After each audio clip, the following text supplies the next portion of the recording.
What's up, Red Letter Disciples? It is Zach Zehnder, the host of the Red Letter Disciple, and joining you for season 9. I can't believe it's season 9 already. And this season's going to look a little different. And so let me share where we're going. There was a data expert named Matt Engel that said, Zach, you would have spent $250,000 and worked with a research company for more than 2 years to get data that you ended up getting through the Lutheran Leaders Survey you put out this past July. Whew, I was pretty impressed when he said that and pretty amazed. And so what I really am hoping to do this season, it's looking a lot different. There's only one host this season, and we're having a lot more Lutheran Church Missouri Synod-focused conversations. We're also not just wanting to have those conversations, but I also wanted to get some real data to truly understand the state of our synod right now, so that hopefully as we're looking and sifting through that data, through that survey, that we're going to ask some really important foundational questions that don't just come subjectively or off the hip, if you would. And so let me tell you where we landed this season. I just completed all 11 of the interviews.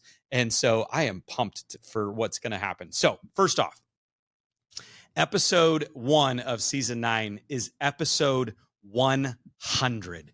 And so I brought a dream guest onto the podcast, someone that whose theology has really shaped and formed me over the years. His name is John Ortberg.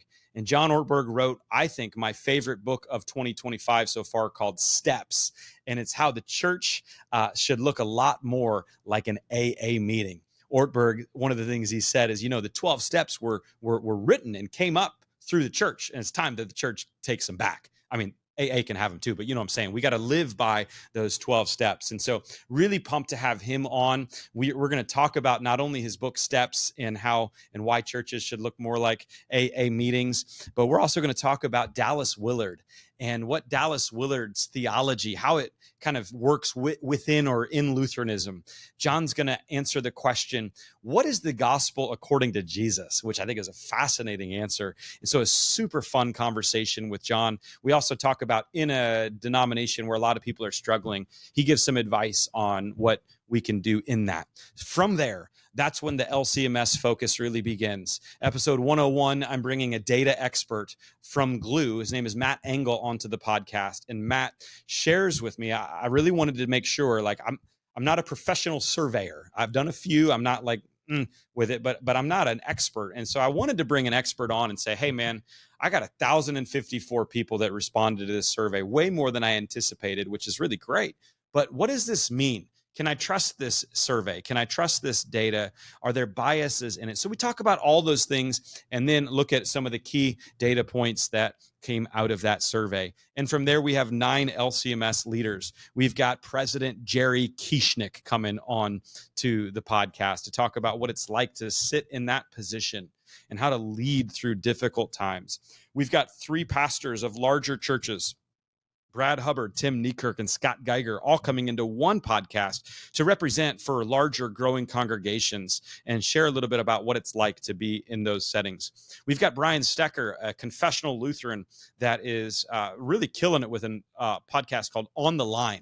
And we talk about confessional Lutheranism and why it's so important in our day and how we can get that message out and why we need to continue to be entrepreneurial. We bring Ben Hopt onto the podcast, who's had a really unique seat to be in parish ministry, and then to serve at one of our seminaries in St. Louis, and now as the executive director of PLI. He's going to talk about, in our day, why we need to move away from centralization and why that might be important for us as a church body.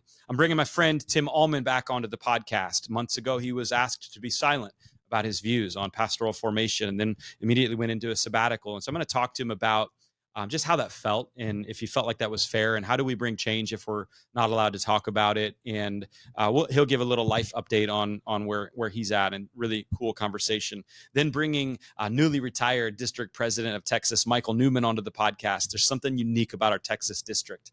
And so we talk about what makes it distinct, what makes it unique. And he's going to issue a challenge for all of us, all of those who want or feel the need to bring change, but don't feel like our voices are heard. Rich Radowski of Lutheran Bible Translators is coming on, talking about the important work of Bible translation, and that we're a rare commodity, that we are a synod, a denomination that actually has a Bible translating organization, and the monumental moment that this is for our synod to embrace Bible translation. We also worked on a project with Lutheran Bible translators at Red Letter Living called God Speaks, a 30-day challenge to read your Bible. And so we'll talk about that project. Then we're bringing Joel Bierman, a former professor of mine at seminary, talking systematics, theology, and so many different Lutheran ideas and confessionalism and missional thoughts, and just really an amazing conversation. And finally, ending with District President of Nebraska, Richard Snow, my district president, talking about what it's like to be a district president, how many fires he really has to put out, and what's really important in the future for all of our churches. So it is going to be a rock star season. It's going to be super powerful. I hope it's super helpful.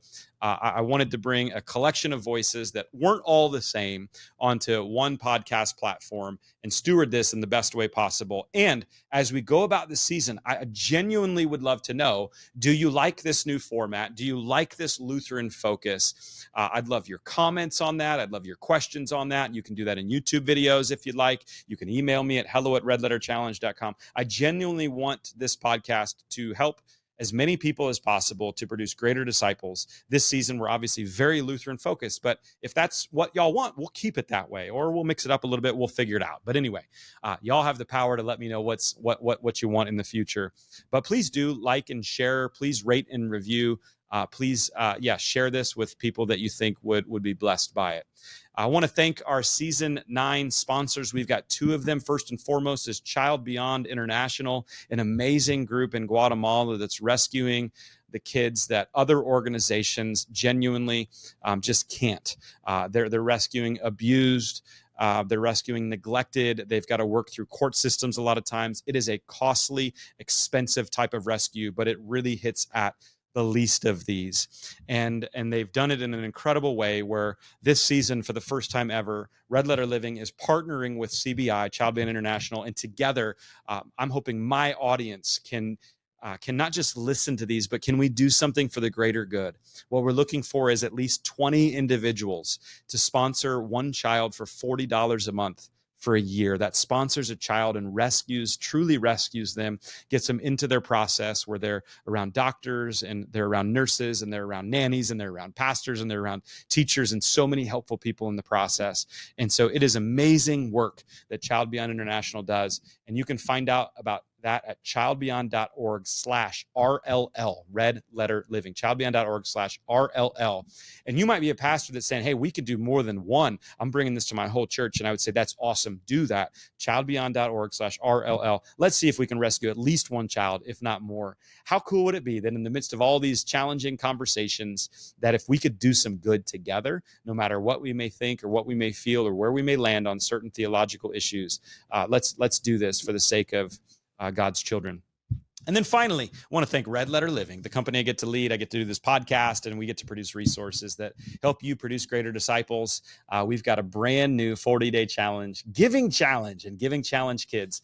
40 days of generosity all around the words, life, model, and example of Jesus that will not only change lives as people step into generosity and they'll get the joy that comes from it, but it'll also fund your God-sized vision at your church and hopefully create longtime disciples that have generous habits in their life. So you can check that out at redlettergiving.com. So what do you do now? Well, not much. Rate, review, follow, subscribe. The first episode is coming out September 9th, and then they're going to be dropping every Tuesday. Plus, here's what I'm also doing this season. Every Thursday, I am dropping about a 5-minute video on YouTube that's going to discuss some of the important data pieces from that Lutheran Leaders State of the LCMS survey. And so you won't want to miss that. I'll be bringing up what I feel are the most important topics from that survey and asking some really great questions. But here's the reality.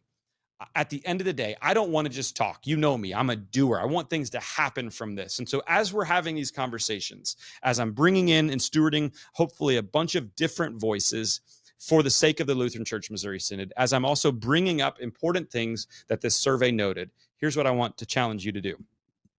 I want you, if you are in the LCMS, and if you're not, you can find out what this means for your context. But if you're in the LCMS, here's what I want you to do. I want you to enter into one thing, one urgent challenge that we're facing right now in the Lutheran Church Missouri Synod. You don't have to do everything, but I want you to enter into one and say, how can I be a voice, or how can I be a positive voice for change? how can I use my gifts to bring change so that more people would know Jesus, and so that this urgent challenge now can get completed, and it's not so urgent, it's not so a challenge, because Jesus and his Holy Spirit is with us, and he's going to do great things through us. Okay, that was a lot. But anyway, I'm super pumped about season 9. I hope you are too. Share it with everybody, and we'll see you back September 9th.